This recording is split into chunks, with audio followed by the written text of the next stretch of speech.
नमस्कार, मैं हूं आपके साथ सोनिया चौहान। हमारे छत्तीसगढ़ में आप सभी का स्वागत है। रुक करते हैं खबरों की ओर। पुसोर बोरोडेपा में समर कैंप के बच्चों को यातायात नियम की जानकारी देने शिक्षिका बच्चों को लेकर बोरोडेपा चौक पहुंचे और वहां लापरवाह तेज रफ्तार कार ने 4 स्कूली बच्चे एवं शिक्षिका को रौंदते हुए टक्कर मार दी। पुसोर थाना प्रभारी ने बताया कि वाहन चालक नशे में टुन था और साथ ही शिक्षिका को रायगढ़ अपेक्स हॉस्पिटल रेफर कर दिया गया है। इस मामले में आपराधिक मामला दर्ज कर आरोपियों को जेल भेज दिया गया है।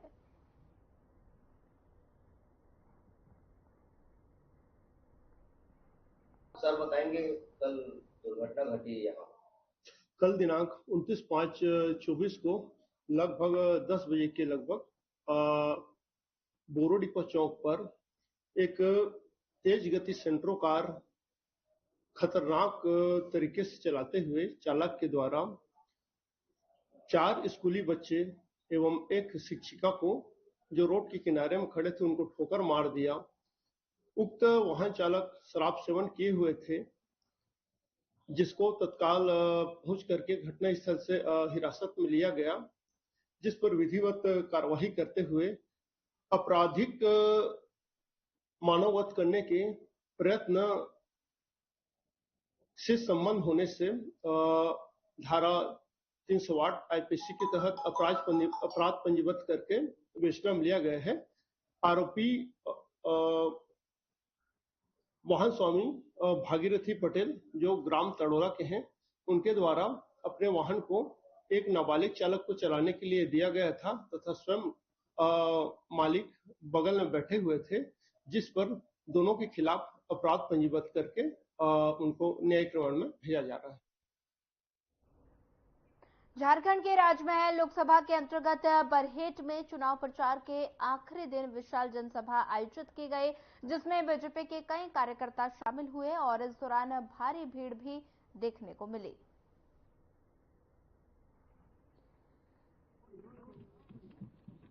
भारत माता की, भारतीय जनता पार्टी जिंदाबाद, भारतीय जनता पार्टी जिंदाबाद, कमल छाप जिंदाबाद, कमल छाप जिंदाबाद, नरेंद्र मोदी जिंदाबाद, नरेंद्र मोदी जिंदाबाद, जेपी नड्डा जिंदाबाद, ताला मरांडी जिंदाबाद, ताला मरांडी जिंदाबाद। सबसे पहले मैं भगवान बिरसा मुंडा की धरती झारखंड को प्रणाम करता हूं। सिद्धू कानू की धरती झारखंड को प्रणाम करता हूं। और आज गुफलाडीह की पवित्र धरती में आज के चुनावी सभा में मंच में विराजमान राजमहल लोकसभा क्षेत्र के लोकप्रिय प्रत्याशी श्री ताला मरांडी जी, हमारे छत्तीसगढ़ सरकार के स्वास्थ्य मंत्री श्री श्याम बिहारी जायसवाल जी, छत्तीसगढ़ सरकार के पूर्व मंत्री और विधायक श्री भैयालाल राजवाड़ी जी, राज्यसभा सांसद और लोहरदगा के प्रत्याशी और एसटी मोर्चा के राष्ट्रीय अध्यक्ष श्री समीर उरांव जी, पूर्व विधायक और एसटी मोर्चा के प्रदेश के अध्यक्ष श्री शिवशंकर उरांव जी,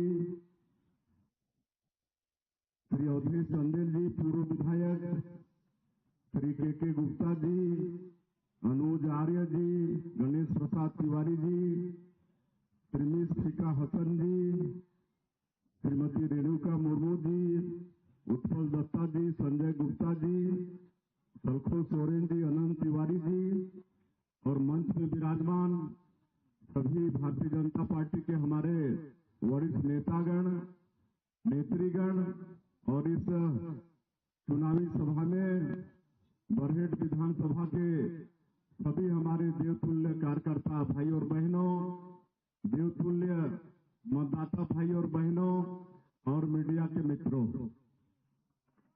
सबसे पहले तो मैं आप सभी लोगों का हृदय से अभिनंदन करता हूं, स्वागत करता हूं। नौतपा चल रहा है और इस चिलचिलाती धूप में भी आप लोग इतनी संख्या में इस चुनावी सभा में एकत्र हुए हैं और आप लोगों ने जो हमारा स्वागत किया है उसके लिए आप सभी लोगों को बहुत बहुत धन्यवाद, आप सब लोगों का आभार। छत्तीसगढ़ में लोकसभा का चुनाव संपन्न हो चुका है 7 मई को और हम लोग छत्तीसगढ़ का जो 11 का 11 सीट है वो सभी सीट भारतीय जनता पार्टी को जिता के दे रहे हैं और उसके बाद हमारे छत्तीसगढ़ के सभी मंत्री विधायक सब झारखंड में चुनाव सहयोग के लिए आए हुए हैं। बंधुओं में ये झारखंड आज शायद 4-5वां बार आ रहा है और ये झारखंड पड़ोसी राज्य है और जुड़वा राज्य कह सकते हैं। छत्तीसगढ़ और झारखंड एक ही समय में पैदा हुए हैं।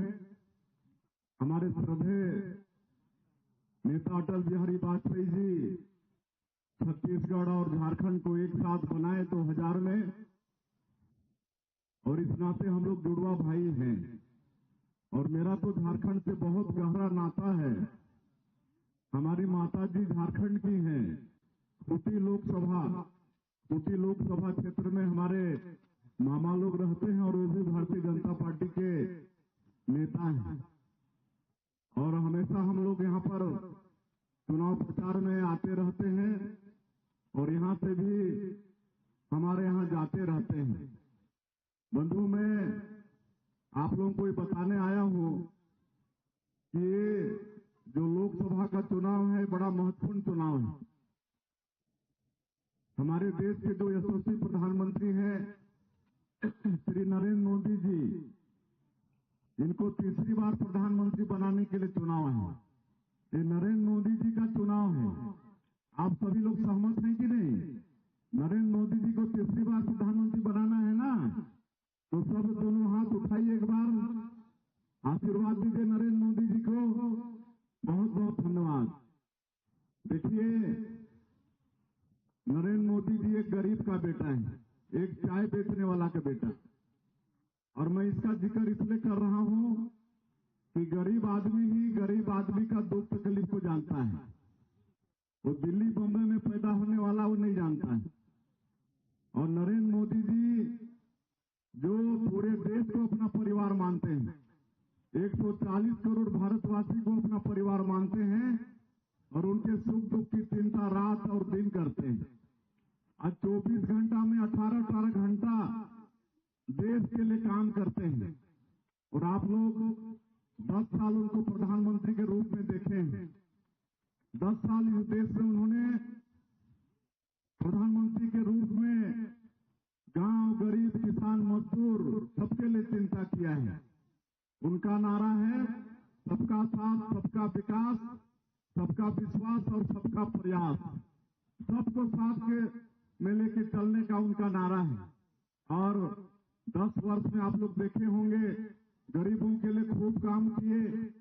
मेरा सौभाग्य था कि उनका जो पहला कार्यकाल था 2014 से 2019, मैं भी सांसद था, केंद्र में मंत्री था, उनके साथ मुझे भी काम करने का सौभाग्य मिला।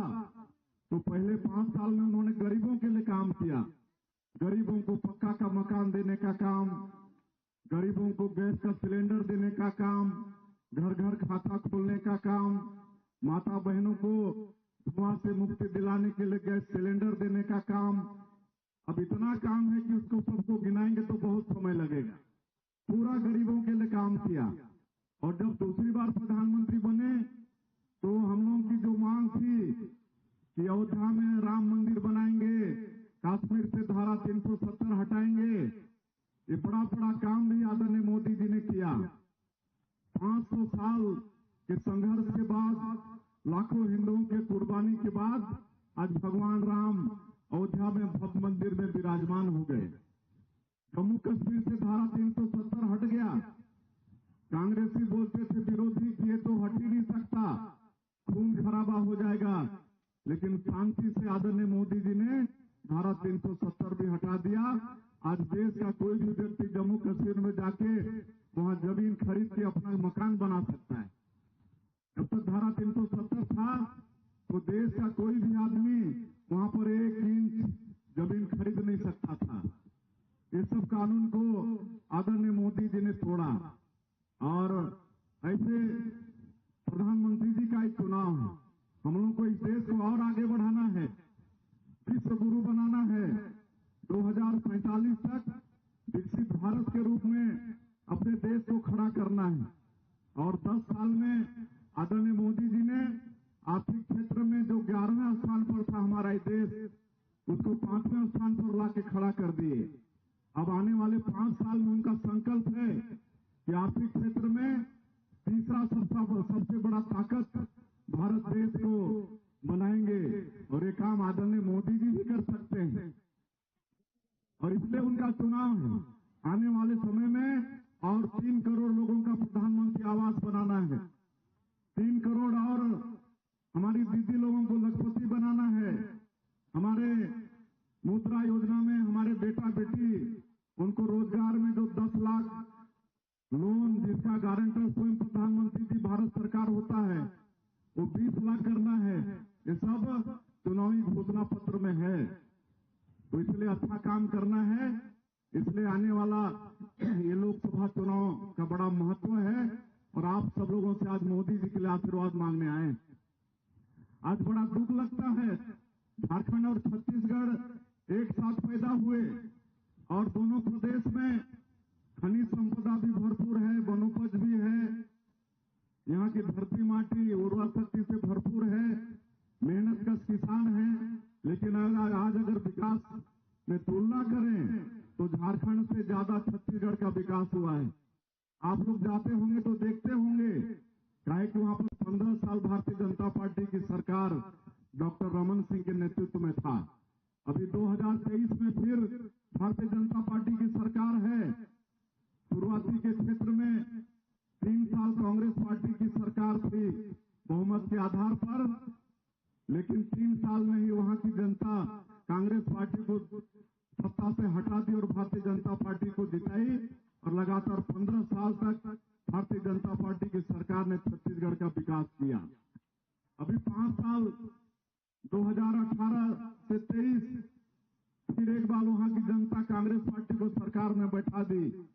लेकिन कांग्रेस की सरकार विकास की दृष्टि से छत्तीसगढ़ को 5 साल 10 साल पीछे धकेल दिया।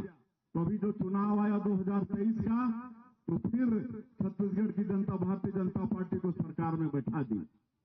और आज एक आदिवासी को मुख्यमंत्री आदरणीय मोदी जी ने बनाया है, जो आपके सामने खड़ा है। आज 100 दिन में ही हम लोग बड़ा बड़ा काम किए हैं छत्तीसगढ़ के अंदर में। 5 साल वहां गरीबों को प्रधानमंत्री आवास नहीं मिला, तो 18 लाख प्रधानमंत्री आवास की स्वीकृति दिए। 24,72,000 से ज्यादा किसानों का धान खरीदे 145 लाख मीट्रिक टन, और उसका जो अंतर की राशि था 13,500 करोड़ दिए। 2 साल का धान का बोनस 3700 करोड़ रुपया दिए। और 70 लाख से ज्यादा माताओं को 3 बार हर महीना 1,000 रुपया उनके खाते में भेज रहे हैं। रामलला दर्शन योजना वहां पर शुरू कर चुके हैं। तेंदुपत्ता 5,500 प्रति मानक बोरा के हिसाब से खरीद रहे हैं। ये भारतीय जनता पार्टी की सरकार कर रही है। भारतीय जनता पार्टी जो कहती है उसको करती है। आप सब लोग ये अनुभव कर चुके हैं मोदी जी के 10 साल के कार्यकाल में। लेकिन आपके झारखंड में राजनीतिक स्थिरता नहीं थी। हमको मालूम है जब झारखंड राज्य बना उस समय यहां भी भारतीय जनता पार्टी की सरकार थी।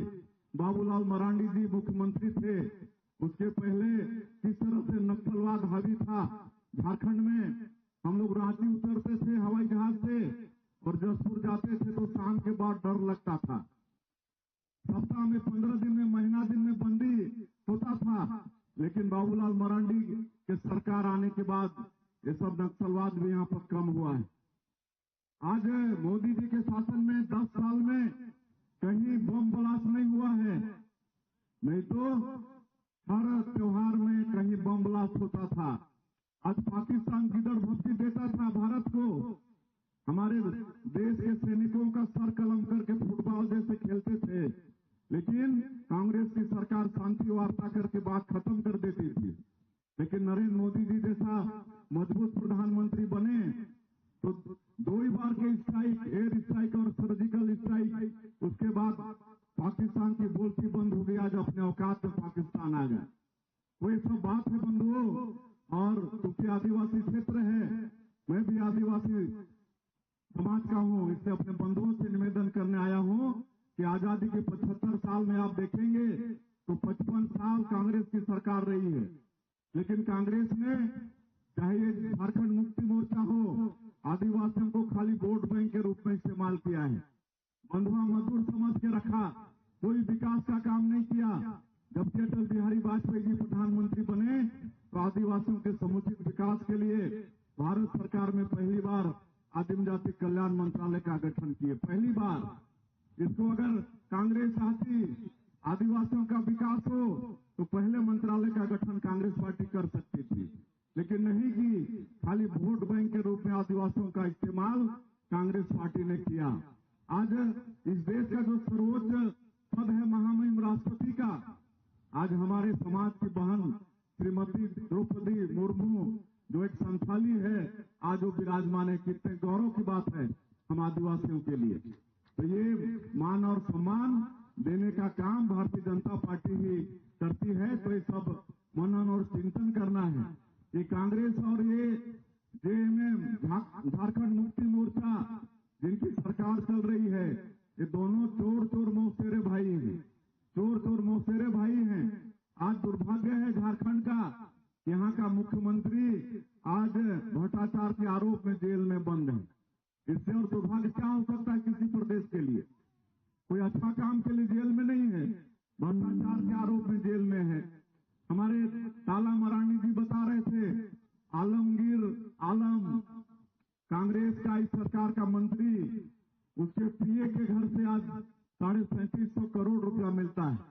कितना बड़ा भ्रष्टाचार है आप समझ सकते हैं।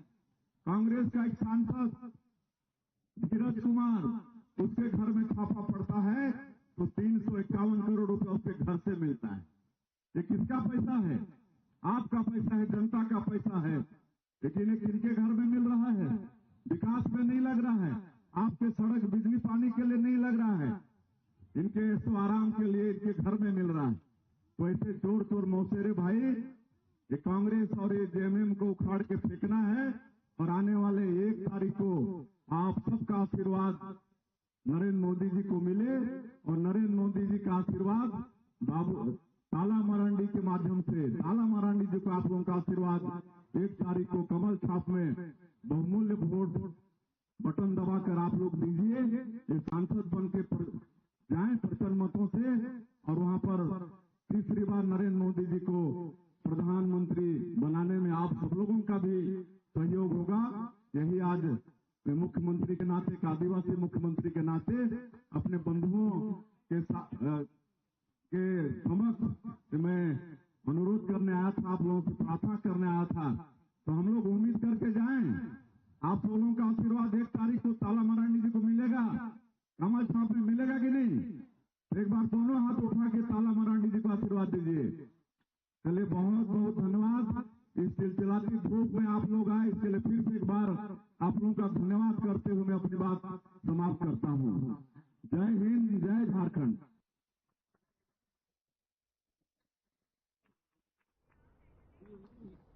कोतरा रोड थाना क्षेत्र अंतर्गत बड़ी सड़क दुर्घटना सामने आई है, जहां दरअसल कोतरा रोड ओवरब्रिज पर एक ट्रक में 2 बाइक सवार को कुचल दिया और बताया जा रहा है कि बाइक सवार एक युवक के हालत गंभीर है और दूसरे युवक को भी चोटें आई हैं। वहीं घायलों को इलाज के लिए जिला अस्पताल पहुंचाया गया और मौके पर पहुंची पुलिस मामले की जांच में जुट गई है।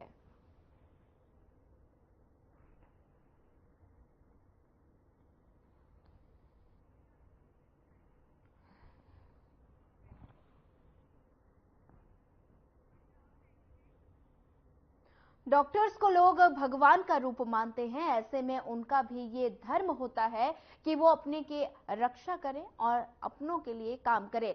लेकिन कई डॉक्टर को तो बस पैसों से ही मतलब होता है और उनके लिए लोगों की जानों का कोई परवाह नहीं होती। और साथ ही बता दें कि ऐसा ही एक मामला भिलाईगढ़ से सामने आया है, जहां पर भिलाई में डॉक्टर्स की लापरवाही ने एक युवक की जान ले ली। क्या कुछ पूरा मामला, इस रिपोर्ट से समझिए।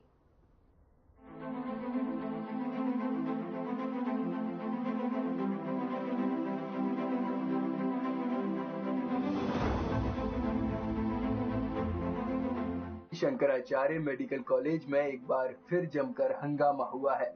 बता दें कि इलाज के दौरान अस्पताल में एक युवक की मौत हो गई, जिसके बाद मृतक के परिजनों ने जमकर हंगामा किया। मृतक के परिजनों ने बताया कि उन्होंने पिछले दिनों ही महेश यादव को सीने में दर्द की शिकायत पर शंकराचार्य मेडिकल कॉलेज में भर्ती कराया था, जहां मरीज का पेसमेकर बदलने के दौरान उसकी मौत हो गई।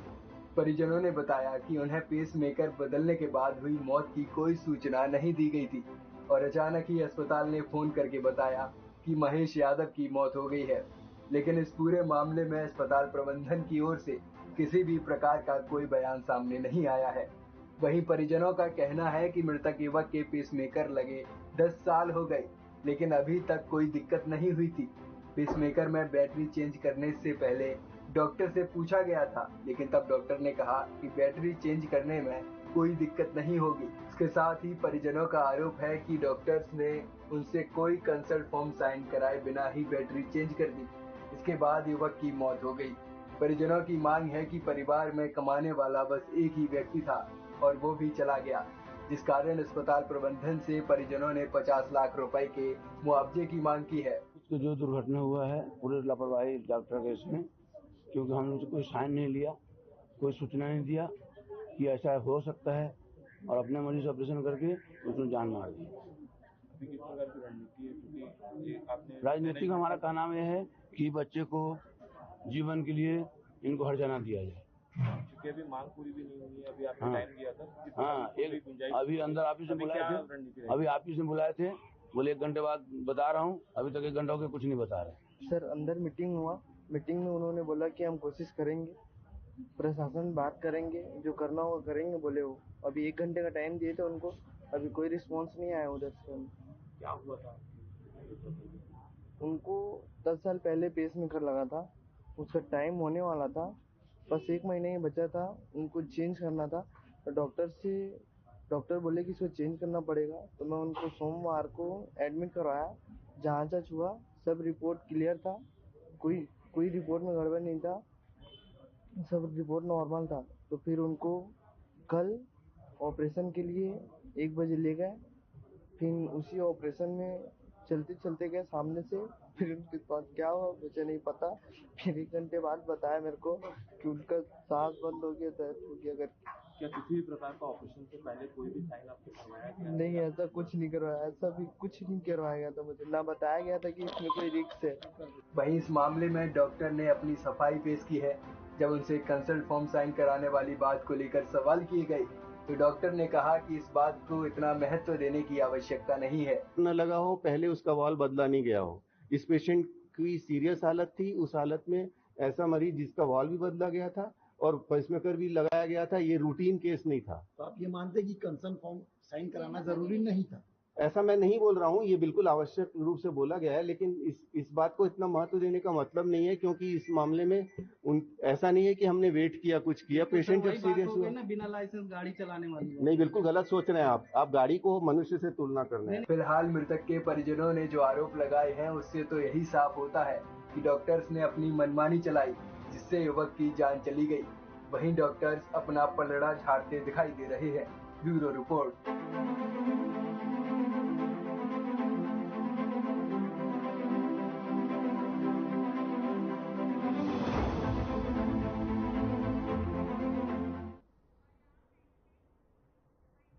फिलहाल इस बुलेटिन में इतना ही। ज्यादा खबरों के लिए बने रहिए हमारे साथ। नमस्कार।